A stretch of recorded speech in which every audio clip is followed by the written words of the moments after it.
Salut, je m'appelle Eva et j'ai vécu dans un orphelinat depuis aussi longtemps que je me souvienne. Ça allait plutôt bien. Enfin, les bonnes sœurs étaient gentilles avec moi. Mais ce n'était pas la même chose qu'une vraie famille. J'avais aussi constamment peur d'être abandonnée, ce qui se traduisait par des sautes d'humeur et un look grunge. Malgré mes sautes d'humeur, j'avais de bons amis. Mais un à un, je les voyais se faire adopter, alors que je restais coincée ici. Il y a cette fille qui s'appelait Lisa. On a fini par être les deux seuls coincés ici jusqu'à l'adolescence. Parce qu'on avait le même âge, les bonnes sœurs ont essayé qu'on devienne amies. Elle était sympa, mais on n'a jamais vraiment été proches. Elle disait n'importe quoi, que ses parents l'aimaient et qu'il viendrait un jour pour la sauver. Elle gardait un vieux bracelet avec un pendentif fleur qu'il lui aurait apparemment donné quand elle était bébé. Quand il est devenu trop petit pour son poignet, elle a demandé aux bonnes sœurs de lui en faire un collier. Lisa était toujours sympa avec moi. Mais je suis trop sympa était un peu embêtante. Si les bonnes sœurs avaient besoin d'aide, c'était la première à accourir. Les bonnes sœurs faisaient régulièrement des concours stupides pour nous divertir. Du dessin, de la cuisine, ce genre de choses. Lisa gagnait toujours. Que ce soit grâce à son dessin naïf de l'orphelinat ou à ses cookies dégoulinants de glaçage. Peu de familles souhaitaient adopter un ado avec des sautes d'humeur. Alors quand un jour une famille est arrivée et recherchait spécifiquement un grand enfant, je n'arrivais pas à croire de la chance que j'avais. J'étais sûre qu'ils me choisiraient. Mais ils sont allés parler à Lisa aussi. Ils sont restés dîner et Lisa faisait constamment du lèche-botte. Ça m'a tellement mise en colère que j'ai renversé mon bol de soupe à la tomate et je l'ai regardé éclabousser la chemise blanche de Lisa. Puis j'ai pris mon air le plus sérieux en disant « Oups !» Une semaine plus tard, le couple est revenu. Mais ils ne sont pas revenus pour moi. Ils ont choisi Lisa. J'étais furieuse. Comment pouvait-il rendre face à moi? Avant que Lisa parte, elle m'a enlacée et m'a dit des conneries du genre « Tu vas me manquer et je sais que quelqu'un viendra t'adopter bientôt. » À mes yeux, elle m'avait volé ma famille. Et en faisant ça, elle avait ruiné ma vie. Alors quand elle était en bas à dire au revoir aux petits-enfants, j'ai utilisé des ciseaux pour couper une lanière de son sac à dos qu'elle avait posé sur le lit. Mais ça n'a pas eu l'air de la déranger. Elle était bien trop heureuse de sa nouvelle famille. Et pendant ce temps, je suis devenue la seule ado coincée ici. Finalement, à 15 ans, la famille parfaite m'a adoptée. Ils vivaient dans un joli quartier, dans une maison quasiment aussi grande que l'orphelinat. Ils étaient adorables avec moi. C'était si bon d'avoir enfin ma propre famille. Il se trouve que mes parents adoptifs avaient eu un enfant né la même année que moi. Mais elle avait disparu à l'âge de 3 ans. C'était bien trop douloureux pour eux. Et ils ont mis longtemps avant de se décider d'adopter, puisqu'ils avaient été trop de leur enfant.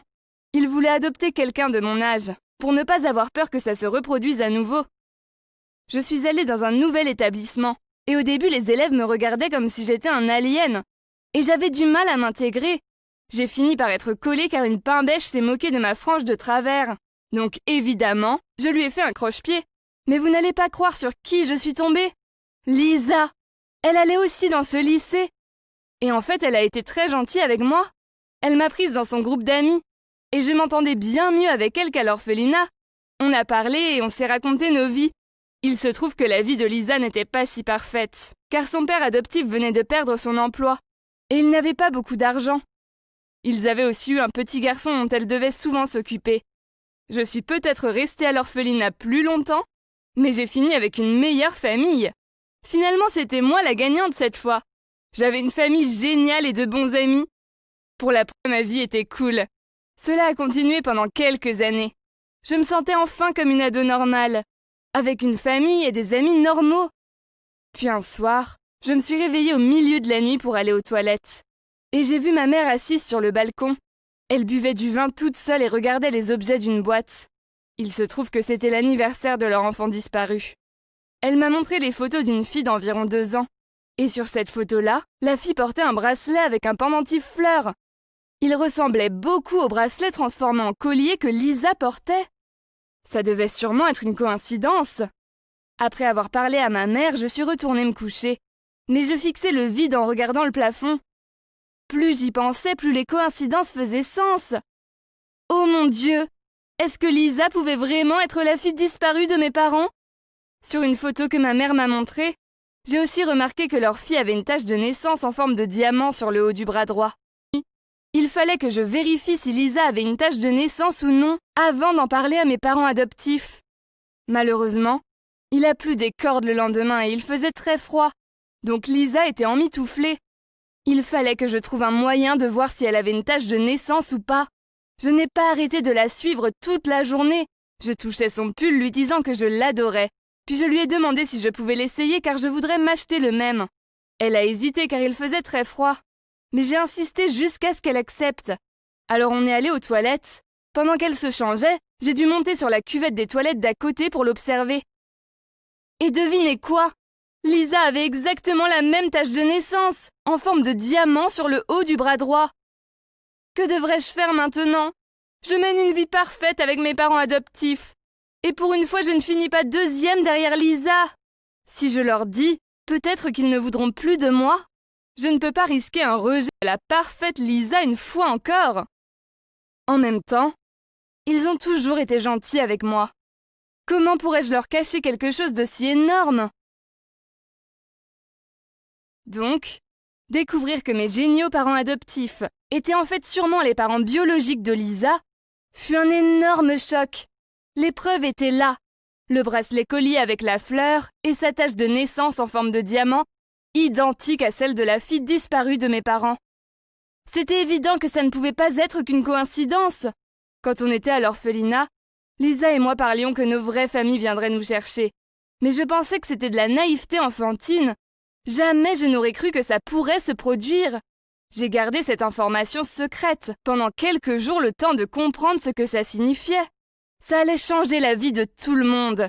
Je n'arrêtais pas de repenser à ma mère assise sur le balcon, à regarder avec tristesse les vieilles affaires de la boîte de bébé de sa fille disparue. Elle avait loupé beaucoup d'années de la vie de sa fille. Donc si Lisa était vraiment sa fille disparue, alors je ne voulais pas être celle qui continue de les séparer. Le lendemain, j'ai invité Lisa chez moi. J'ai fait asseoir tout le monde en racontant ma théorie. J'ai demandé à Lisa de leur montrer son bracelet collier et sa tache de naissance en forme de diamant sur le haut de son bras. Mes parents adoptifs et Lisa étaient très choqués. Mais tout ça faisait sens. En voyant Lisa à côté d'eux, je me suis rendu compte qu'elle ressemblait beaucoup à ma mère adoptive. Ils ont fait un test ADN, et l'ambiance était tendue pendant les jours d'attente des résultats. Quand le test fut positif, mes parents ont fondu en larmes, et n'arrêtaient pas de nous enlacer avec Lisa. Peu de temps après, j'ai réalisé que je n'avais pas assez réfléchi. Pourquoi ma famille adoptive voudrait me garder, maintenant que leur vraie fille était de retour? Allait-il en avoir marre de moi et me mettre à la porte? Ou allait-il faire un échange avec la famille adoptive de Lisa, et je serais coincée dans leur foyer pauvre à m'occuper d'un petit garçon? Mes parents n'arrêtaient pas de parler de Lisa. Ils demandaient tout le temps comment elle allait. Bla bla bla. Ils ne m'en s'étaient passé ma journée. Au lieu de ça, ils voulaient que je leur raconte tout sur Lisa. Ils invitaient Lisa chez nous tout le temps. Elle semblait toujours être dans mon salon, à regarder des documentaires avec papa, ou dans la cuisine pour aider maman à faire la cuisine. Une fois, je suis rentrée tard, et j'ai trouvé Lisa endormie sur mon lit. Ça m'a vraiment dérangée, car elle ne vivait pas ici. C'était ma famille adoptive. Elle avait la sienne. Je haïssais Lisa secrètement à nouveau, comme c'était le cas quand on était à l'orphelinat ensemble. J'étais gentille devant elle, mais dans son dos, je faisais tout pour gâcher sa journée et me sentir mieux. Un jour, j'ai mis ses devoirs à la poubelle. Une autre fois, j'ai caché sa veste, pour qu'elle aille sous la pluie en petit t-shirt. Et je collais du chewing-gum dans sa trousse. Je sais que ce sont des méchancetés, mais j'avais tellement peur de perdre ma famille contre la parfaite Lisa. Je voulais juste qu'ils m'aiment, mais je me sentais secondaire. Un jour après les cours, je jouais au basket avec les garçons du lycée. Puis j'ai vu ma mère et mon père venir récupérer Lisa. Ils avaient l'air si heureux à rigoler et à parler ensemble. Pourquoi étaient-ils venus la chercher et pas moi? C'est moi qui vis avec eux. Pourquoi ils m'ont volontairement laissée ici? J'avais des flashbacks de l'orphelinat et des parents adoptifs de Lisa qui l'avaient choisie face à moi. Pourquoi était-ce toujours elle et pas moi? C'était quoi mon problème? Je me sentais très mal aimée, mais surtout j'étais en colère. Je n'avais pas envie de rentrer et les voir jouer la famille parfaite. Alors je suis allée dormir chez une amie. Plus j'y pensais, moins j'avais envie de rentrer chez moi. J'essayais de me dire que ce n'était pas si grave que ça, car j'avais toujours été une intrue depuis que je suis née. Donc je serais aussi bien toute seule. Je savais que je ne pouvais pas rester indéfiniment chez mon ami. Alors mon plan était de rentrer à la maison discrètement pour quitter la ville pour de bon. Ce soir-là, en arrivant au portail que j'allais escalader, j'ai remarqué que la lumière sur le balcon était toujours allumée. Ma mère était assise avec un verre de vin. Elle pleurait. Puis mon père est venu la réconforter en disant « Elle rentrera bientôt », en conduisant ma mère à l'intérieur. C'était si touchant à voir. Et je me suis sentie bête d'avoir des pensées si égoïstes. Ils doivent être bouleversés, puisque la pire chose qui leur soit arrivée fut de perdre un enfant. Et maintenant ma fugue leur faisait revivre ça. Ils avaient même adopté un grand enfant pour que ça n'arrive plus. Et j'allais partir et m'enfuir comme une pourrie gâtée. J'ai ravalé ma fierté et je suis entrée dans la maison. Le salon était rempli de décorations. Et il y avait une bannière où était écrit « Merci Eva ». Mes parents ont entendu mes pas. Alors ils sont descendus et dès qu'ils m'ont vue, ils ont accouru pour me serrer dans leurs bras, en fondant en larmes. Il se trouve qu'ils avaient juste récupéré le lycée ce jour-là pour me faire une fête surprise pour me remercier de les avoir réunis. Mais je ne suis jamais rentrée. Ils avaient eu peur d'avoir perdu à nouveau leur enfant. Et ils ne pensaient pas pouvoir surmonter à nouveau cette douleur.